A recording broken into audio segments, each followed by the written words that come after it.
individual.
Hello, Beckham.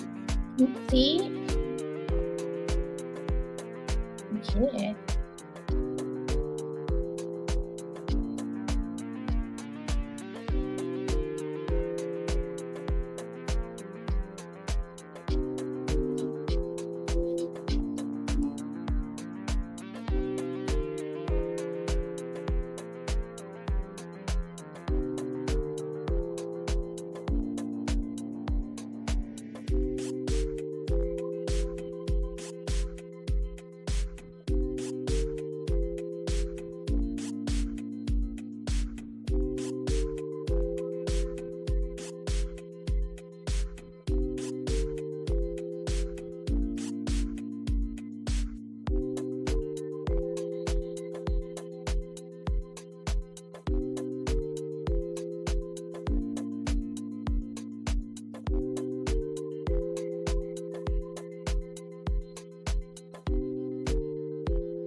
Hey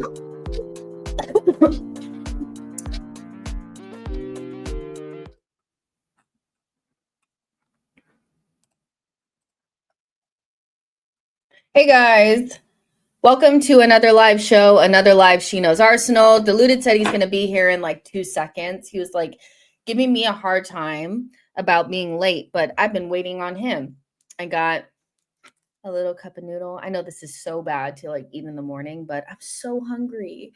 And so once Diluted comes, I can make him talk a little bit more and then I can eat. But yes, let's fucking go.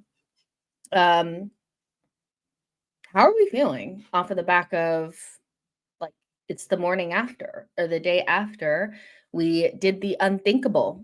I watched all of the like reactions from rivals and all of that. They were hurt. They were mentally hurt. Like that broke them. And I think I saw a couple of them admit it, which is just the reality, right? Is that they're so scared we're going to win a Champions League. And I mean, I'd be scared too. Because technically we're 3 games away. Now, that is a long time in football. 3 games is a long, long time in football. But I mean, when you really think about it, we are so, so close. And so you have to throw everything at that, like literally everything at that. And being so close, this is like only the 3rd time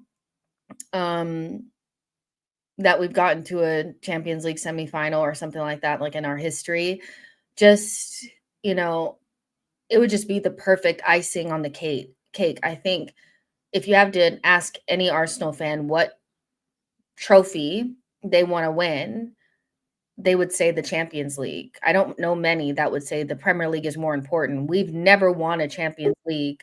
Being able to tell people or for them never to be able to hang that over our heads again would do wonders. And also rivals would be sick. And that's what I need. So yeah, Diluted's here. He's doing the most. I feel like I got caught in secondary school. Sorry for my lateness. Okay. But we're here till whenever you need me. I'll make up the time as I always do. All right, we're gonna get you talking because I have some food here that I want to eat. So I'm starving. Okay. I'm so sorry. What food is it? Why do you need to know? It's not rude. I just asked because I know you're about to try to like go in on me, but it's not beans. What's going on? I'm just asking the question. Why are you doing the mid and low block thing? I'm just asking a question. Oh my goodness. So I'm not answering no questions until you tell me what you're eating. It's just a cup of noodle. No, that's all right. That's better than anything people like you can make over there. So I hear that. People like you can make over there. Okay. What do you mean? I had to. You started it. No, I'm just, I don't know if you know, innit? Like American cuisine is quite unique. Jagoon says, "How are you late? You were just on stream." I don't know what he was doing, man. Listen. Says, I was doing something. Yeah, I was doing something. Do you think Madrid might come for Rice and Saka? No, I don't think so. Maybe in the future, but Junior says, "Hi, Jess. Hey, Gooners." Nuance says it was never in doubt. It was a crazy day. Tell me how you felt. Let's go back in time, but right before the game, on a scale of 1 to 10, how nervous were you? This game. Yesterday or the first one? Yesterday. Okay. How nervous were you? Not really, if I'm completely honest with you, because once you obviously the first game, well, Real Madrid won. Real Madrid are still Real Madrid. Form goes out the window. All of that yada stuff. The first leg, of course, you're nervous because once you get past the aura and all the typical connotations with Real Madrid, they're not the Real. Tactically and all those things. There's so much questions to ask about them.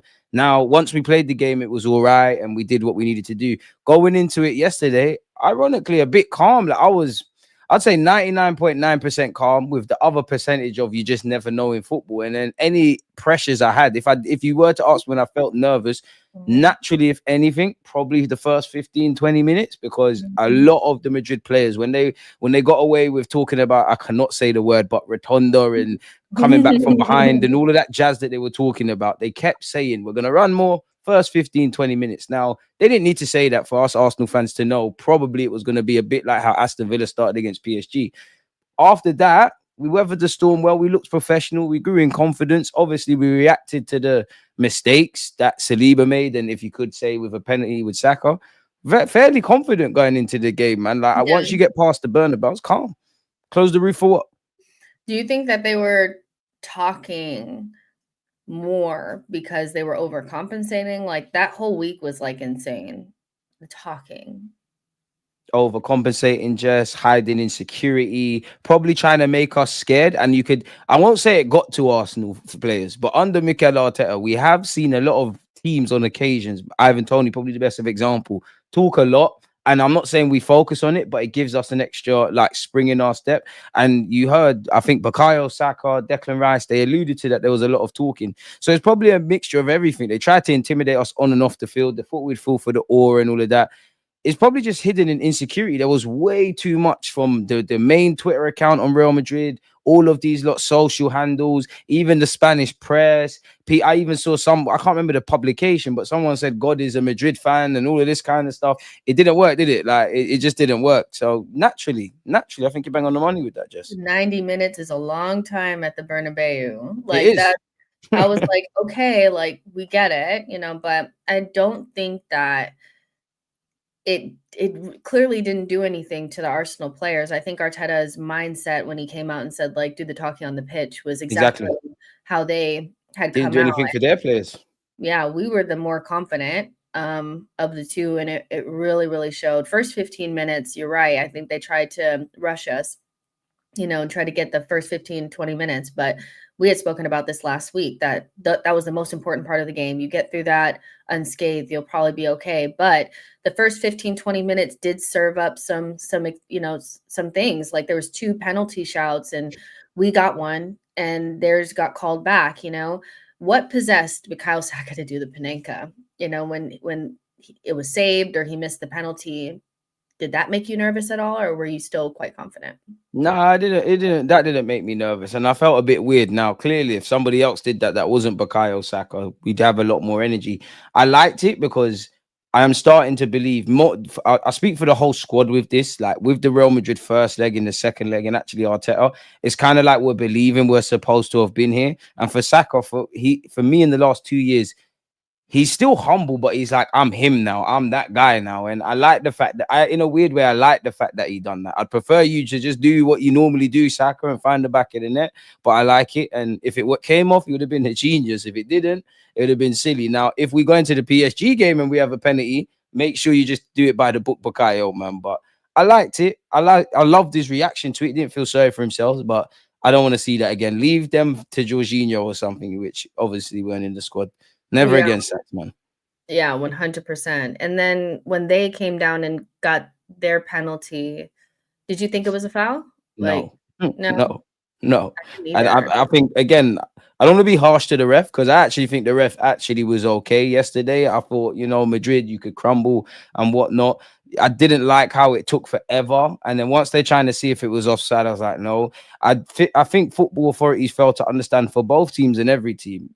Players have arms, and I think there's a crusade on defending. I'm not saying you should be holding people. We all saw Mbappe. Mbappe's being held in one direction, diving in the other. And I don't blame him. The game's the game. You need to go and get anything you can. But that's probably the highlight of Mbappe across the 2 legs. Never a penalty. You did feel, though, that when it happened in real time before VAR got involved, naturally, because they gave us a kind of soft one, quote unquote, that they might buckle under the pressure, which they did initially, but never a penalty. Ours is more of a penalty than anything. And this is what I call the late 2000s kind of penalties, because back in my day, that's never been given. Filthy divers, boys saying filthy.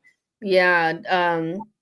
I know that you didn't have this commentary, but Ray Hudson was our commentary on our side. And he's like a La Liga legend, in terms of like he Big calls dog. all those guys, and he got on my nerves. I couldn't lie. Like he didn't feel like we deserved a pen, but then he thought they should have got a pen. And I was just like, he's like, but they called it on the other side. And I was like, just because they're similar doesn't mean that they're the same. I'm like, Exactly.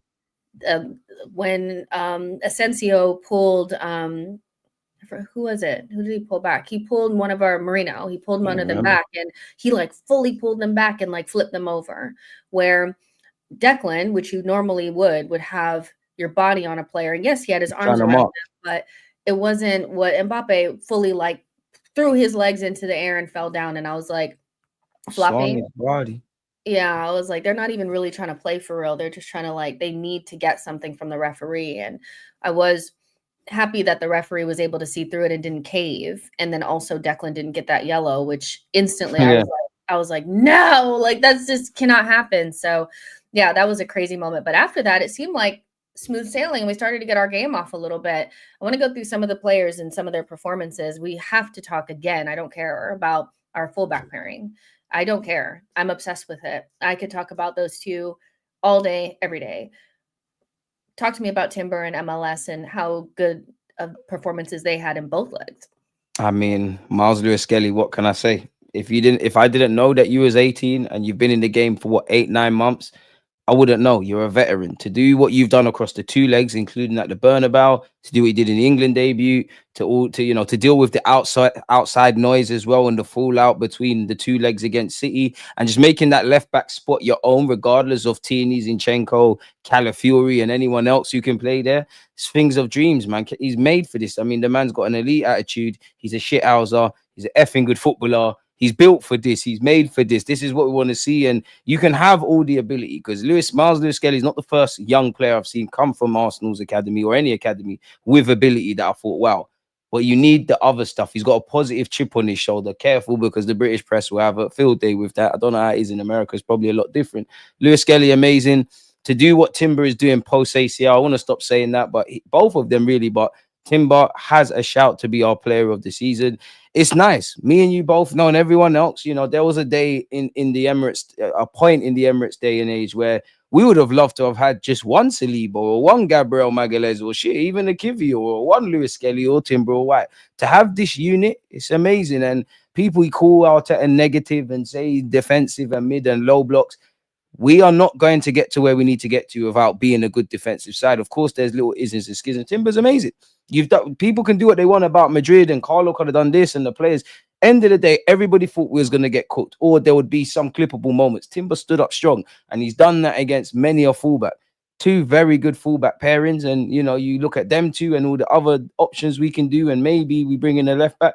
We're laughing, man. We really are laughing. Shout out to Timber and Miles Lewis Skelly. Absolutely phenomenal performances and great players. When we the summer preseason before the 2022-2023 season, Saliba came in, Ben White moved to right back, and then we bought Zinchenko. And I think that those three moves took us to a place that I don't think any of us thought it was going to, because that season we ended up challenging for the first time when we were meant to just fight for top four. And we played some really, probably, some of the best football we'd seen under Mikel Arteta at that time.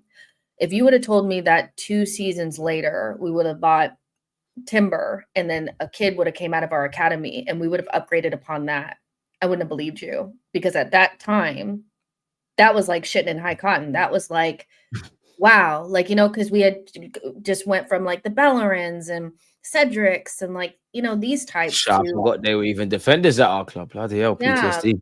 it's just like to be able to upgrade upon that just shows like where we've come from. And for one of those players coming from Haaland, I think is so special, because you know how we feel about Haaland, man. Like that's just, it's different, it's so different. And so, yeah, I think those two they really performed well in same ways, in different ways, but Miles Lewis Kelly is very, very impressive. If his Quality. name was anything else, he was from a different place, they would be speaking about him in a different way, I think, so Marcelo Lewis Skelly. yeah, for sure. Freaking Kiwior, I already apologized to him. I'll apologize again. I would have never thought you could put in that performance at the Bernabeu. I didn't think he should have played, and he absolutely stepped up and slapped me across the face. And thank you, because there's nothing I want more than for a player to prove me wrong. Crazy example. A choice of words, but okay. What? Don't worry, don't worry, just go. What? He slapped me across the face? Yeah, don't sound good. It doesn't, but it's not in that context. It's not like in a man beating women contest. Come on. Which we don't condone. Okay. You guys know what I mean. But he definitely proved me wrong. Talk to me about his performance, because if there was any surprise, it wasn't Miles Lewis-Skelly, it wasn't Timber, maybe it was Declan's free kicks, but honestly, it has to be Kiwior's performances. Stood firm. Like, big up Kiwior. Didn't want you to play in the two legs. Still got question marks over you.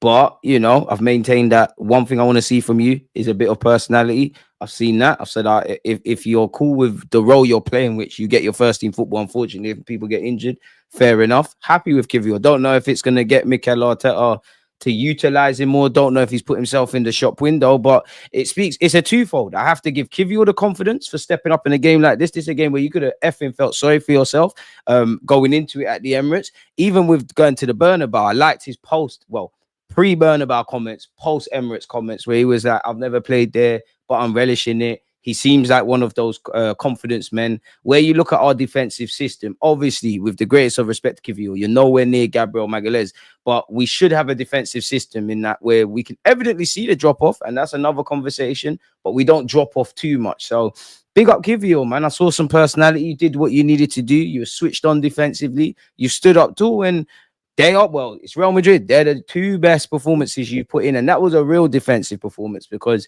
you can't pick when you play, you can't pick when people get injured. But a lot of the time, I was hearing a lot of positive Kiwior PR, when really and truly he's playing left back, which is not his role for one, and we're packing teams up and down the country. They're not really testing him, and to be honest, unfortunately for Kiwior, there's more shaky performances in an Arsenal shirt than good ones. But it's a step in the right direction, and big him up. Got nothing but respect for you. Saliba made the mistake. If anyone expected you to do that. So, Kiwior, I've got nothing but flowers for you, man. Shout out yourself. Long may it continue. Hope you've proven Mikel Arteta wrong in that, or better, in case they're thinking about selling you. Do your thing. Big up Kiwior. You got another game against Ipswich. Do your thing, Kiwior, man. And you're going to be playing against PSG. You just have to pray no one gets injured. Like Jacob Kiwior, 10 out of 10, man. 100%. I think if the game against Real Madrid has changed your mind on Kiwior staying long term, that's cool. It hasn't really changed my feeling. I would need to see more consistency over a longer period, but I've been Kiwior the most, but there's been several players that I do feel like have played smaller roles that have come in and did what they needed to do across the last couple of games. Like Tierney's one of them for sure as well. So, it doesn't always have to be big conclusions off of the back of anything. Sometimes it's just, wow, they played really, really good, and that's it. We can reconvene all those things at the end of the season. But I really, really like the way Kiwior applied himself, and well done him. He deserves a big, big hug, from whoever. Raya's performance probably go under the radar because he didn't have to make any big saves, but I brought this up on my stream, and it wasn't really to shade Ramsdale. It was just more like we were talking at the beginning of last season about how there was no big difference. Well, some people were saying that, but there's no big difference between the two.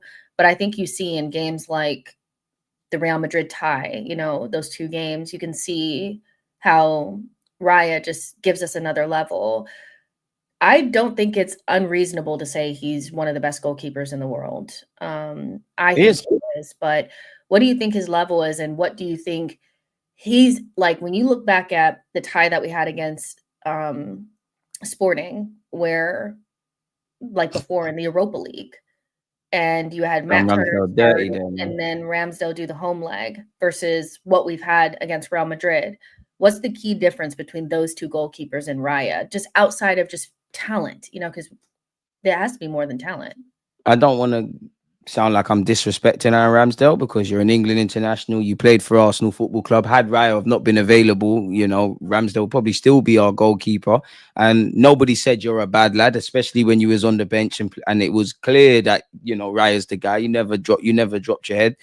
But I'd say the mentality, the concentration, respectfully to Ramsdale, and I am taking this stuff out of context, but you've got one keeper saying I can't concentrate and all of that. And the thing I'm criticizing Ramsdale is actually something I like. He came across like he's a fan too much, living the dream. I think Raya's just all about business. I think Raya reacts better to mistakes. Like what's been the theme indirectly of what we've been talking about. Raya made a mistake against United, quote unquote, forgive me if I'm wrong, and he just got on with it and he ended up being the man of the match. Raya's mentality is just better, man. Ramsdale's on some happy to be here thing. Raya wants to win everything. I think Raya can obviously be a bit ants in his pants, but I think he brings calmness up to his teammates. I can't say Ramsdale would have done that at the Bernabeu or in that a game of that magnitude. So yeah, man, I think Raya's several levels above Ramsdale, if I'm completely honest with you. And it seemed like a harsh decision at the time because obviously Ramsdale, I'm sure PFA nomination, I'm sure he got a new deal and his stocks were high, and then ultimately he's left. And unfortunately for him, we haven't missed you. And that's what Arteta is meant to do. It's not just evident areas we need to improve, like the strikers and the left wingers. It's seeing improvements where there's none. As much as I think it might have been harsh to Ramsdale or Tierney, or, you know, maybe there's another name I'm missing out. That's what the manager has to do, right? Raya's doing very well, man, very well. And shout out to Raya, man. He's had a lot of heroics. I think he's been deserving of a lot more clean sheets. Happy with Raya, man. Top keeper. And I get that. Some people will never warm to him completely because he's short, but I don't really care. I think I don't feel like I have a small goalkeeper. Has he ever made a save and you thought, right, he needs to be taller, or not made a save and you think he needs to be taller? I could be wrong, but personally, I haven't. But I feel like some people are like, if he was just taller, he would have reached this. But But speaking, because we a lot over the last couple of days, we've spoken about mentality and the mentality that this team showed across these two legs, and how we've been kind of like a Dr. Jekyll and Mr. Hyde in the Champions League. We question the mentality in the Premier League and dropping all those points to teams that we shouldn't have. Why is it that, because we clearly have players with good mentality. Why is it that didn't translate in the Premier League this season, you think? Good question, to be fair. Not to be harsh, because I do think we got there trying to win. But you could argue it's easy to be up for the Real Madrids and the PSGs to come in these games. They need no motivation. These are games that the players want to play in. I'm not saying that they're not motivated, but we got to remember it's a job. And do they look at Ipswich away to the same vein and whatnot? It's a majority of things. It's a mixture of things, which I'm sure, Jess, you're not stupid. Like you've definitely spoke about this on your channel. We've run out of steam. We've had injuries. We've had dodgy refereeing decisions. We've had an inability to break down low blocks. We haven't shown a consistent way of just getting over the line and finding solutions, kind of what we did against Real Madrid. Obviously, mistakes happen, but this is exactly why we need certain players. We just ran out of steam, man. We just ran out of steam. Even when you look at when we've dropped points, especially the losses, they've kind of always come off the back of when we've been playing in Europe, which is not an excuse, but we have looked like we've run out of steam. We've ran people into the ground. I do think with how the Premier League season kind of panned out, where the be-all and end-all was probably all said in January, we were kind of feeling sorry for ourselves. The West Ham game, we're feeling sorry for ourselves. Real Madrid was the one to pick us up. I'd love to know what the players said. They're up for it, and now they've got one last chance to have a positive season, man. But I would say that, man. I think if we did what we needed to do in the summer, and maybe in Jan, we might not be saying what we're saying, but is where it is, man. Yeah. It's a good question. I think the best thing about having this Champions League run, and hopefully it goes all the way to the end and we end up winning the silverware, is that in a dark season where nothing has really gone our way and we've questioned so much about the direction we're going, is that maybe we can stop questioning so much the direction and actually see clearly that the team is actually really good and still just needs a couple of pieces. I think somewhat around January, February, it was like, are we going backwards? Are we what's going on? Especially after the January window, it's like, what the fuck are we doing? Stagnated this season, bar the Champions League, if I'm honest. Now I think it's even clear to me, and it reminded me of how good this team actually is when they actually are like up for it. We were more within our right to be disappointed that they were not up for West Ham. They were not up for these certain types of games, but ultimately this team has it in them after two, very difficult seasons where we couldn't get it over the line. I really just think that like Berta has to see from the stands how close the team is and just get the pieces that we need. And the manager, They're when good. Berta come in, what did Arteta say? He sounds very bullish. Whether it correlates is another thing, but he sounded very bullish about the transfer market. Again, if I'm honest, I do think Arsenal under Arteta have started to deliver to deliver a bit more on the promises they've given to the fans. But I do think based on last summer, we're kind of going back into that old territory.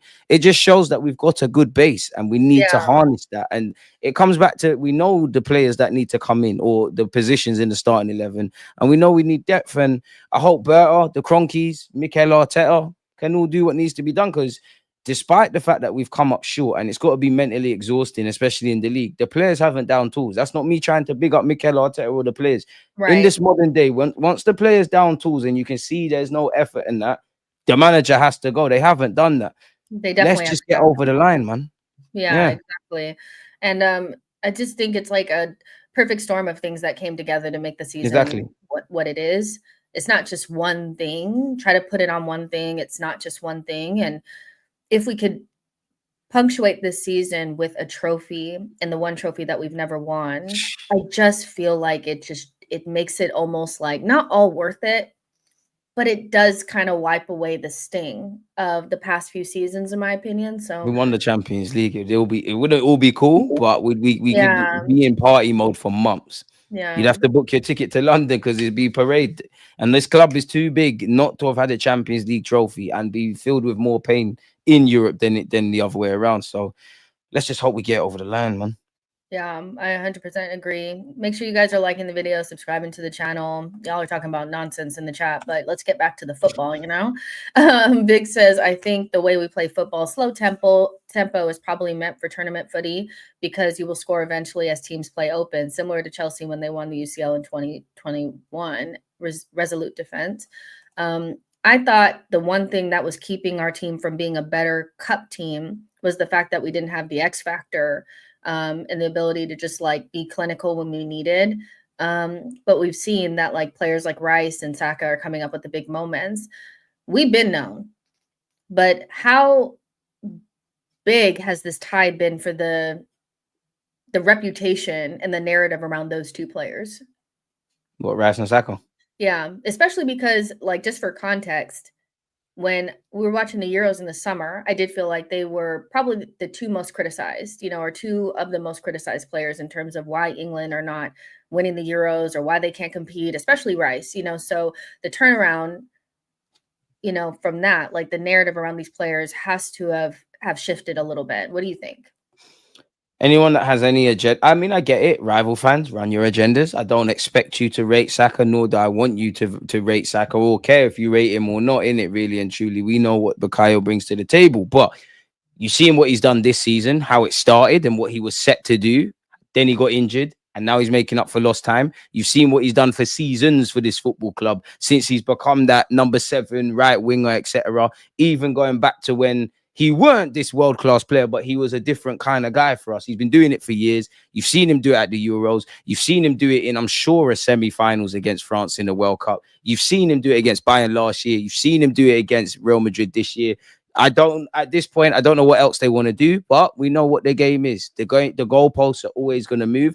And I do think in general in football today and age, there's the goalposts moving. And then there's also this element, and I said this on TalkSport, like, by all means, criticize players, ask questions and that. But I don't think people accept players for what they are, positively or negatively. Like, people can't see that Saka is an inevitable guy, strong, all of that.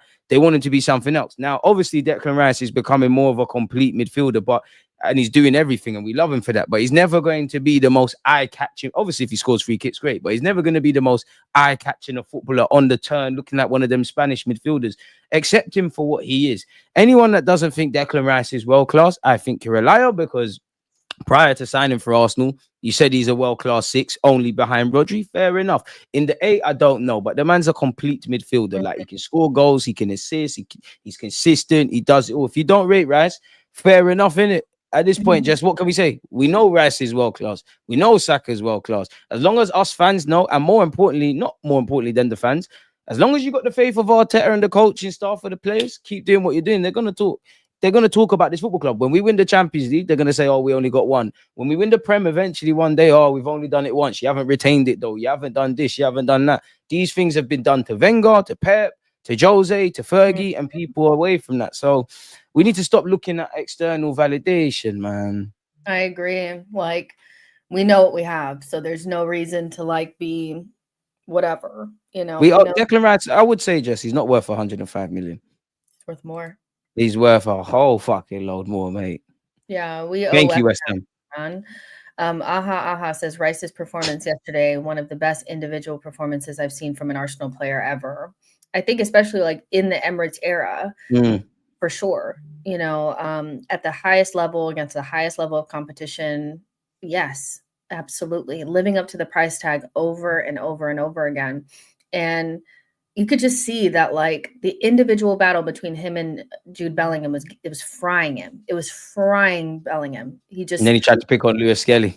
yeah, he just could not believe it. And I'm just like, believe it, buddy. You know, you just got rocked, you know, by Declan Rice. Aha says, What a name. question, how much do you think this Real Madrid tie will help with recruitment, convincing players to join Arsenal, or will it affect anything? What do you think? In the immediate, I wouldn't say it does anything because you would imagine not just Arsenal, but Arsenal, Real Madrid, and all Premier League teams, they're probably speaking to players now as to who's going to sign. Of course, generally, it further confirms what we know. By all means, yeah, we ain't won the Prem, we ain't got over the line in the champs or the Prem. We've got all of these things, but you know we've got an exciting project. You know we've got a good coach. You know, not that I'm happy about it, but we're second as a minimum in the Premier League. Obviously, when you've got that added task of, oh, you know what? They went out against Bayern Munich, but they weren't like the Arsenal of a few years ago where they used to get battered, step in the right direction. Then you have the Madrid performance. Then you have Saka getting better, Lewis Skelly coming to the fore, Declan Rice becoming more complete. That might, on top of being Arsenal and living in London, of course, that's going to entice potential more players. But I think it's time for us to start winning, though. And that would make a big, big difference because to go back to that question, obviously Real Madrid is Real Madrid, but I don't think much would have changed. I think all of the talking points or reasons to want to sign for us based on that question would have been there regardless of the Madrid game. But it is Real Madrid and all of that, and it's probably the greatest result in Mikel Arteta's career so far. And really, like, you dumped out Madrid.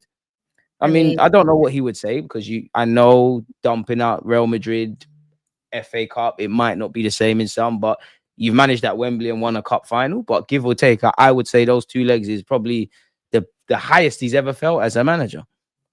Yeah, 100%. I mean, there was early on in his tenure going out to Unai Emery's Valencia, you know, so it's been false line. Crazy. Yeah, and where we've improved in the league, we haven't necessarily seen that level of growth in Europe.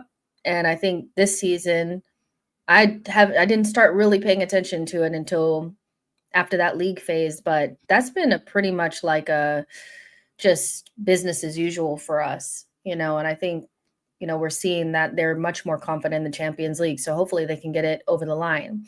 Dale says winning Champions League won't make the disappointments of the past 3 years worth it. That's an unexpected take. I'm not saying it's making it worth it. I'm saying that I won't be thinking about not winning the league the last 2 seasons if we win a Champions League this season. And nobody will. I really don't think we're going to be sitting down after winning a Champions League saying, but remember when we lost in 2022, 2023? I don't think we haven't won a trophy in so long that you don't know what it feels like when you get one. You don't start thinking about all the failures of the past. We don't know what the Champions League feels like. Yeah, so I need that. Yeah, and Arteta would have brought the only Champions League to this club, you know, one of the youngest managers, and it would have taken 5 years, but it's something that even Arsene couldn't do. And that's not to shade Arsene, but I'm just saying, like, this is the biggest trophy that you can win in football outside of a World Cup, you know? So I'm just saying, like, we're not going to be sitting here talking about the seasons prior because technically you would have done what you were meant to do, which is win a major trophy and get Arsenal back to where they're supposed to be. Technically, you've done that. And I'm so sorry if you see pictures of Saka lifting up a Champions League trophy, you're not going to be talking about the other shit. Let's be honest, you know? Maybe in May. Well, not in May. Maybe in June and all of that when it's settled down and we've accepted it. But in the immediate, big myth. Big myth. We're not gonna necessarily care. It would make me sit there and think, how good would it have felt like within the last 3 years, including now, to have won a Prem and a Champs? But it'd be a step in the right direction. Champions League, be drunk for about 10 years, man. We're too big of a club not to have that. We're too big of a club not to have nights like dumping Madrid out and being in semi-finals and being, give or take, 3 games away from lifting the trophy. Gotta keep going, man. Like, the biggest disappointment I have about the Real Madrid game is actually that we conceded, because we could have kept that record of never conceding against these, man. But just got to keep going, man. We got PSG. Keep our feet on the ground. Keep doing what we're doing. Don't ever get complacent. And we keep it moving, innit? 100%. Talk to me about Merino. Didn't score, but got the assist. That guy. I mean, What is there to say, man? It wasn't too long ago where he was like a terrible signing. And yes, it's always nice to back a player and they actually do all right, man. Like, just big him up, man. Like, he's not playing in his position, but he's looking comfortable. He's doing his job. What is it that you said on my platform? You always say it about Merino. What is it, man? You describe him in a way. What is it you always say? He's not a level raiser? No, man. You always you say something about him. It's not a bad thing. You say it reminds you, like, not a teacher or like a parent or something. He's a grown-up in the room. Like, that he just moves like that. Like, I'm happy for him. He's doing well. He's scoring. He's scoring generally. He's assisting. He's gone down in folklore for himself, and not only against Real Madrid, but against in his country. Very happy for him, man. Very happy for him. He deserves it, man. Somebody said he's a terrible signing. I don't think he's a terrible signing. I think he's what Jess said in that. He's a floor raiser. He's not a level raiser. But like, not everyone in that Madrid team is a level raiser. I know the vast majority of them, but we've seen Vasquez and Diaz and this one and that one make the difference. When we won the Invincibles, we had Omri and Dennis Bergkamp and this one and that one. We also had the Parlors of this world, the Edus of this world, etc. The Laurens, who I'm not disrespecting, players that were just competent. We need that, man. Shout out to Merino doing his thing. Yeah, I think there's I don't think I never thought he was a terrible signing. I just think he wasn't what we had expected in the summer. We were talking about getting a level raiser, and we ended up with somebody that just kind of kept the status quo of what we were already doing. But that doesn't take away from the fact that, like, him and Trossard, I feel like in separate seasons have done quite similar things, which is back end of the season, come up with big moments, just doing their due. And that's all you can really ask for players that are they're not meant to be your first teamer. Like, they're guys that are coming in and doing a shift, and he's playing out of position and on the biggest stage in front of everybody. He's doing really, really good in 2 games in a tie. So yeah, I think Merino has done so well. And one thing I do think we've missed. Now, I don't think Xhaka and Merino are the same players, but I do think that Xhaka brought a sense of, like I said, like a grown-up in the room. When Xhaka calmed down and stopped doing the bad tackles and all that kind of stuff, I thought he was a really good stabilizer for us, somebody that just did the right thing 90% of the time, whether that was slowing the game down, speeding the game up, making the right pass, making the right decision, a stabilizer. I do think we've lacked that a little bit. I know it's coming from a center forward position, so it's different, but sometimes you just need somebody that's just like not shook at all and just knows how to, under very stressful situations, knows how to make the right pass at the right time. And he did it with simple passes, but he also did it with the pass into Saka, and this is a player that people were saying didn't have the technical ability. It's never been about his technical ability. He's just slow. But out of all the things to criticize Merino about, it's not the technical level still. It's not. That's not the best way to go. Yeah, for sure. Vic says, I apologize for calling him Spanish 29. He is 100 times better than Havertz, has elite finishes and passes well. So out of the tie, we got Franklin Twice and Mikel Juan Percy. So this guy's a madman. Big him up.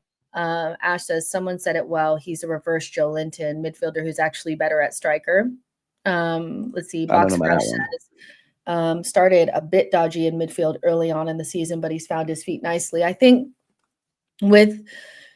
because the left 8 is actually not a passenger type position and does require somebody that's kind of more active, I don't think that suits him the best. I don't know why Arteta got in his idea that the left center mid is just going to be some sort of floaty into the box guy, but Declan doesn't even play like that. Like Declan is constantly involved. We need that in our left 8 to be involved, you know. So Merino being the center forward, he is involved, but it's in the positions that I think suits him better than around like the center circle or back further. So yeah, it just suits him. I don't know if he should just stay there forever, but it's suiting him now. To be honest, clever footballers should be able to play most positions, bar the odd few. Jagoon says honestly he's better in attack where he can move around less, which is kind of what I was just saying. Line says Havertz will be backfiring next season. Get used to it. I don't think that anybody thinks that Havertz won't be here next season. I just think it's going to be interesting seeing how Arteta has 2 players that are kind of different but serve a similar purpose. And when we get a striker, that inevitably will move Havertz to the bench. And so, yeah, it's just going to be interesting. JK says, I think he's a better all-around player than Havertz, but Havertz a better eye for goal with movement. Better eye for goal. I don't know. He can see it. But can I think Marino's more intelligent than Kai Havertz, and he's more what I want to see with someone on the ball. But I don't know, man. I think the best way is we won't see it if they both played an equal amount of goals and minutes. Who would get the most goals? I'm not sure. Kai's gonna score a lot more of those scruffy goals, but I'm not gonna lie. There's a couple of finishes, not to diss Kai Havertz, but there's a couple of finishes from Marino. I don't think Kai's doing the Leicester one. I think the only similar ones is they both score headers, isn't it? But I do think we're being a bit disrespectful to Kai. We don't have to like him in it, but he is one of our top goal scorers. It's tough, man. That's not his fault, though. Yeah, it's really, for me, it's like, it is what it is. We're going to have a striker. And so all of this is going to be the past, like, you know, but I do want to see how Arteta utilizes both players because, you know, we're going to get injuries. You know, we're going to have to, you're going to have a big squad. In midfield, man. So yeah, for sure. But yeah, we'll see, you know, how it goes. Make sure you guys are liking the video, subscribing to the channel and all that kind of stuff. Let's talk about the wingers. I did my thing on Martinelli, so I'm not doing another one. Okay. I didn't hear your thoughts. What did she say about Martinelli, people? I don't know. I haven't seen Jess all day. Oh my goodness. You are unbearable. The people want to hear what you have to say about Martinelli, especially since you're somebody that's always backed him. Like, say that again. You were one of the people that always backed him. Oh, no, Go on. No. I know. Go on. You waited 2 long years for this. 2 long years, eh? Time flies when you're having fun, man. Do you know what? Nobody like Martinelli's girlfriend said, yeah, and like Arteta said, it's very difficult to not back Martinelli because his attitude is spot on in training. He works so hard. He wears his heart on his sleeve. He kisses the badge. I always say he's a big game player. Of course, Martinelli needs to score more goals, needs to have more prestige and stuff. But in terms of that way, you and Lewis Skelly worked very well. That was a typical Martinelli kind of finish. I don't want to go as far as to say he's finding his form because I think the case study is a bit too small, but definitely in the last, I'm going to say few games because Jess might have been right, but we're pushing agendas. He started to find his feet in it and he's starting to find his form and he deserves it, man. And Saka and, well, more so Saka, but Saka and Martinelli go down in a bit of folklore, doing the Henri celebrations, living a movie. When you consider when, I don't even remember what number Martinelli used to wear, but when Saka was number 77, they've come a long way, 35. Man. They've come a long way. 35. Oh, so you do love Martinelli, man. Don't worry, come back, join Martinelli Hive, man. We're accepting returns, man. Don't worry, man. I'm good. You know, he's back, man. We don't need a left winger. Martinelli has unique qualities. Do you guys think we don't need a left winger? All right, cool. I thought like about it. That's interesting because if you guys are switching up on Kiwior, surely you're switching up on Martinelli. He's had more good games this season than Kiwior has. So we love them both, man. We love everyone that plays for Arsenal, man. Yeah, of course we do. Of course we all. Well, I love everybody. Whether I think they're good enough or not. Ash says the two moments that stood out of Saka were that he held up the ball in both I think that halves. means halves. Tough high balls that he controlled on his chest and kept possession. Saka is very good in possession. I think he's very reliable. You can pass it to him and it sticks to him and he can keep He it. rolls his man so good. Yeah, he really does. Like he's really good at that kind of stuff. Boy says, "How is DG not Martinelli and Jesus' agent already?" I Just mean, an Arsenal fan, my boy. Blaze soon back. Blaze said, "No, we need a new left winger and a striker for next season." But I think you can see that, like, if Martinelli is anywhere near his top form, anywhere near it, you can envision a world where you add another winger and you have strong wing options. Rotation option.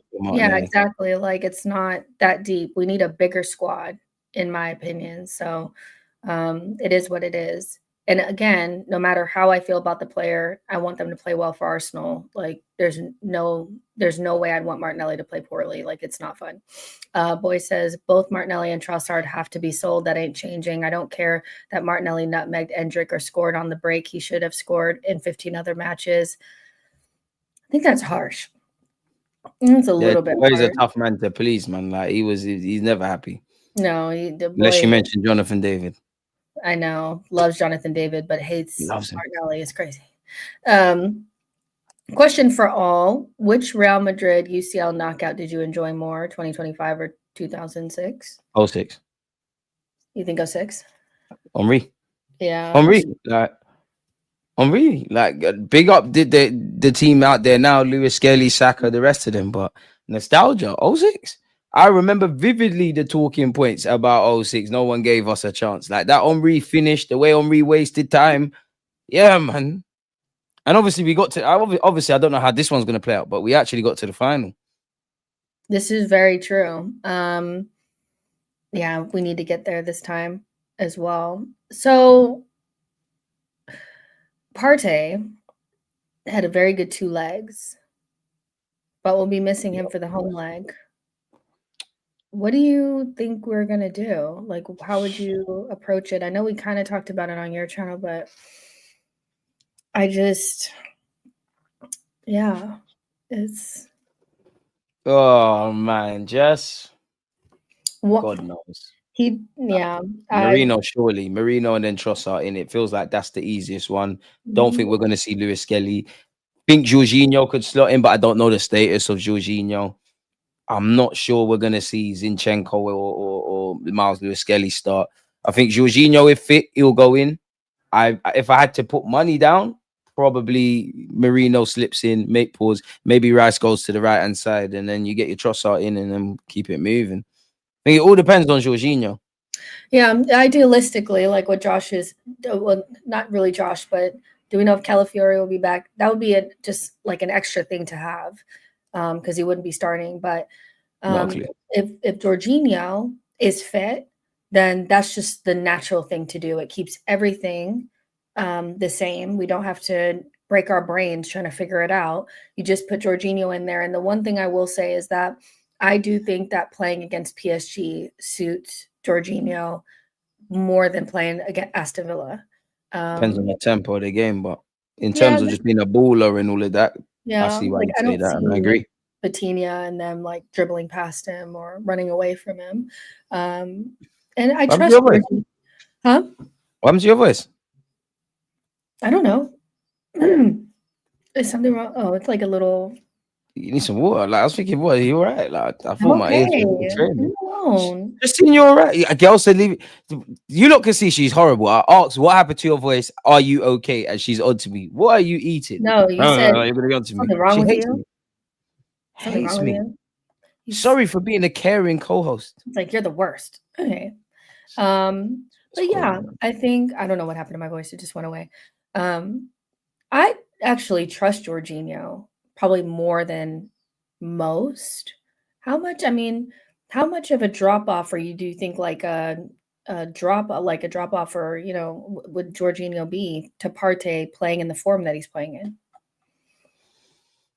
I feel the same way you do. It feels like I'm being harsh to Jorginho because I do think a lot of I ain't got no examples, but it feels like in the last 2 years, maybe 3, a lot of the time where there's been injuries or something and everyone's seeing Jorginho, oh, like, oh my God, Jorginho's going to come in. He ain't got the legs. It's long. He's going to get ripped and all of this. And he seems to do all right. Now, it was a bit different, but I actually, maybe not so much because Partey and Rice are good, but I think Rice and Jorginho have worked very well together. I've got faith in Jorginho. I think everybody accepts him for what he is, and crucially, his teammates and the manager have to. Jorginho obviously can defend, but he ain't got the legs. So if you're Rice, you know you're going to have to help your teammate out. If you're Mikel Arteta, you know you're going to have to help him. We're into the semi-finals of a major tournament. Jorginho's got that experience. I think Jess is right in that when we assume PSG, it's more of a Enrique versus Arteta, a bit more of a chess match, more akin to, you know, what you would, you know, them games the teams cancel each other out. I think it's that, and I think that's Jorginho's bread and butter. So I think he's all right. The only issue is, does Jorginho have 90 minutes? And if he doesn't, then Merino's still gonna have to drop into midfield, and or Arteta's gonna have to be a bit cute and clever. And it would be our luck for Partey to probably get injured while he's suspended for that game. But I didn't want to be that guy. The Arsenal PTSD is kicking in. Yeah. You know, hopefully that's not the case. But this is why we need squad depth, man. Imagine we had Zubimendi. We wouldn't be having this convo. No. But yeah, I think Jorginho, I think we forget he's played big games for us and we've come out victorious before. I think just because of the way he's come in and how a lot of people didn't rate him, they forget how good he was for us at the back end of last season. Like he's not he's not terrible. And that midfield was actually very, very good, you know, at the back end of last season and at little sprinkles here and there. So I'm not too worried about it. I just, especially because it's going to be the home leg, but is it okay to start to dream now? You know, how much are you dreaming now? Surely you're really thinking like we could do this. Like I'm getting nervous now because it's a difficult question to ask, Jess. What do you mean by dreaming? I dream every day. I dream about, you know, being financially free, buying my mum a house, doing a lot of things. I dream about Arsenal being at the football pinnacle. The dream is free. The hustle is sold separately. We're Arsenal Football Club. We should always dream. So if we dream, but also we work hard, very in the flesh, the world's our oyster, Jess, man. If that's what you're asking. Yeah. But we are close. We're very close. We're like 3 games away. But like you said, it's far away too. You have to actually play the games. But whew, that's crazy, man. I want to know in the comment section as well from you guys, like in the chat, if we do get past PSG, who would you rather match up against? The old enemy, Barcelona, or Barca? I don't want to play Inter. Barca. Inter for me are just going way too far under the radar. I really don't know why people are acting like they're just some whatever team. I don't like playing Italian teams. They're too tactically astute. They're not trying to really play good football, but they always have really good strikers. They always have players that can hurt you. And I think... And they're burnt from the final a few years ago as well. Yeah, and they were... I mean, I won't say that Man City didn't deserve to win it, but I do think that game was incredibly, incredibly even. Like to the point where I know Lukaku has to look back at some of those chances and say, like, should he have not put those away? Because they were in, you know, so that's when people used to think Onana was good too, because he was in that game. I wonder what happened to that. But isn't that crazy? Like now that I think about that, actually just shocked me. I'm like, where he is right now to like what people thought he was back then is like crazy. Probably the same keeper, but Inter can actually defend. Man United got a lot of bad habits, so you expose an already fragile keeper. I remember when I'm sure the year we bought Ramsdale, us Arsenal fans were having that conversation on Onana and Ramsdale. And for reasons I won't say on your YouTube channel, I said, trust me, Onana's not the one. He's not the one still. He's not. I do like when there are certain players. This is just like a toxic trait of mine. Like, this is my one toxic trait. I have a couple, but this is the one for football. Oh, we know. We're going. Okay. Where when parts of the fan base are like dying for a certain player and they're like so upset that we didn't get them only for them to be shit, it kind of gives me a little bit of joy because I'm just like, remember when you were like dying because we didn't get Onana? Yeah. Right. Okay. So that is toxic. It is very toxic. Yes. Could be worse. But yeah, I think somebody said in the comments, I'm trying to find it again, that they're 2 different threats and one is more attacking and one is defensive. And I just think we're not as good up against defensive teams, but our best qualities are better set up to deal with an attacking side. Our attack is not going to be able to break down a good defense, but our defense might be able to stop a good attack. That's kind of how I'm thinking about it. But yeah, Blaze says, I don't want to face Barcelona in the final. Spanish teams never lost in final since 20 years. Fuck that, revenge. I'm not trying to do the Chesney might be in goal then. Hopefully Tesagen's not back. Once a goon, always a gooner, man. Yeah. Stringer says, DG, take a moment to take a look at the tunnel thing with Saka. 2 things. Watch how far he pushes the guy with the white top, and then watch Benny Blanco. I think I saw that video too. Ibrahim says, if you get knocked out against PSG, are you Arteta in? We'll just get there when we get there. It's a redundant conversation, really. Yeah. The man's not going anywhere. He's contracted until 2027. Not the Onana slander. I always have time to slander our rivals' players. Come on now. Jagun says, I feel like Amen. We can use our physicality to overwhelm Barca, but Inter, on the other hand, is problematic. They dealt with us so easily in the league phase. They were defending and they didn't look shook at all, by what we were throwing at them. And we had, there's just no way for me. Ray says, we were playing Inter in the final, 2 defensive teams. That would suck, man. Oi Timber needs a shout out. He was a juggernaut. We did it on both streams. Blaze says, I don't want to face Barca in the final. Spanish teams, I read that one. Inter, for me, I think that game would be close and we can win it more consistently. I'm not so sure about Barca. If they turn up, I am very scared. That's fair enough. I think a lot of what will inform us about whether or not we prefer Inter or Barcelona, it will come to us when we play against PSG, because then we'll know what we look like against real attackers. And if we don't look good, then we really won't want to go against Barcelona like we thought, but yeah, I think I kind of do want to see us up against a much better attack and see what happens. F says, Barcelona, for me, they leave space in behind. Saka Nelly could cook. Rob says, PSG got ripped by Villa. They're hardly invincible. You got to take your chances, though, against them, because there was a couple of chances that Villa should have taken and they didn't. Hopefully we can. I know we scored enough goals, 5-1 on aggregate against Real Madrid, but gun to our head, how many players do we really think when the pressure's on is going to put the ball in the back of the net? In which, in the 2 games against Madrid, they've shown that to me. I'd rather play Barca because I think it's more our kind of game, tactical kind of masterclass, and it opens up low blocks, deep block, Italian unit. We've seen that before. They play 2 up front, which is almost unheard of. I think they're bruised from not making the final a few years ago. They seem to have this thing of getting it over the line. We know about their midfield. But you know what? You got to be prepared to play anyone, in it. Really, it kind of is what it is. We're in the semi-finals of the Champions League. Everyone could be spoken about as a favorite. I don't want to take too much heat from the Dortmund game, but I do think Barcelona do switch off defensively. They really gamble with that high line, and once you get into ifs and buts, it's scary. But I could see us doing something potentially.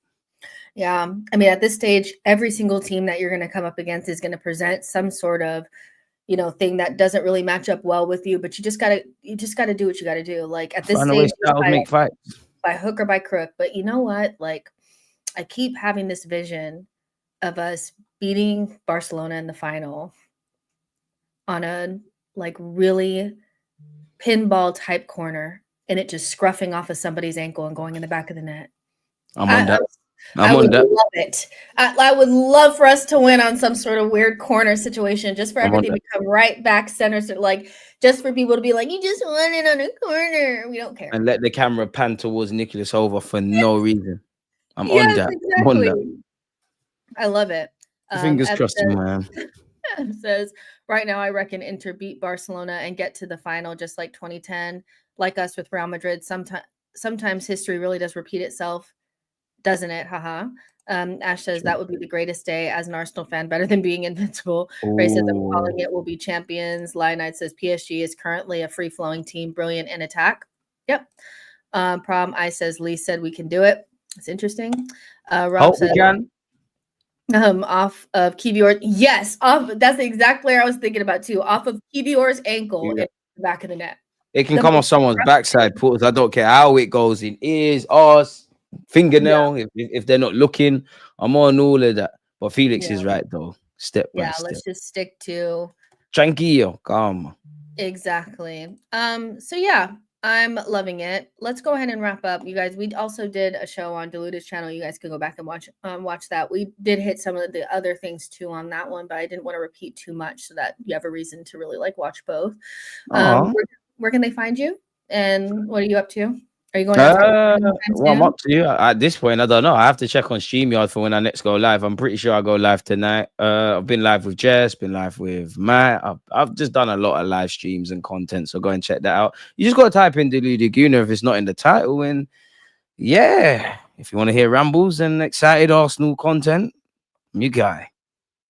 All right, and everybody wish Deluded a happy belated birthday in the comments because Shit attitude once again. I didn't do well enough. Are you 30 now?